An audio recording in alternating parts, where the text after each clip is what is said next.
د سعودي عربستان پاچا ولسمشر غني ته مبارکي ورکړې ده. د چې کله او څه وخت یې ولسمشر غني ته د بریا مبارکي ورکړې ده، ټول جزئیات را سره په دغه ویډیو کې کتلی شئ. درنو لیدونکو السلام علیکم، وخت مو بخیر. د سعودي عربستان پاچا او د حرمینو شریفینو خادم ملک سلمان بن عبدالعزیز ال سعود ولسمشر غني ته د افغانستان د منتخب جمهور رئیس په توګه د بیا ټاکل کېدو له امله مبارکي ورکړه.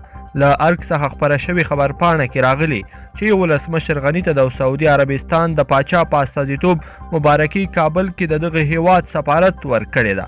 خبرپاڼه کاږي په کابل کې د سعودي عربستان استوګن سفیر جاسم بن محمد الخالدي په دغه پیغام کې لیکي: د اعلی حضرت د حرمینو شریفینو د خادم ملک سلمان بن عبدالعزیز حفظه الله په نمایندګۍ غواړم درون جلت مآب ته د دوهمې دورې د بریا په پار د مبارکۍ ستر مراتب وړاندې کړم.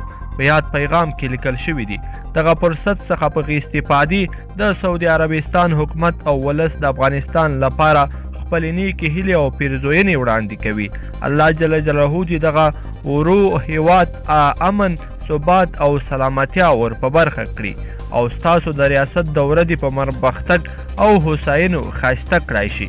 د سعودي عربستان د پاچا او حرمینو شریفینو د خادم پیغام په پای کې لیکل شوي دي: جلالت مآب رئیس د الله جل جلاله محافظ او ناصر شه او د دایمي امن او سلامتیا د نعمت څخه برخمن واوسیږئ.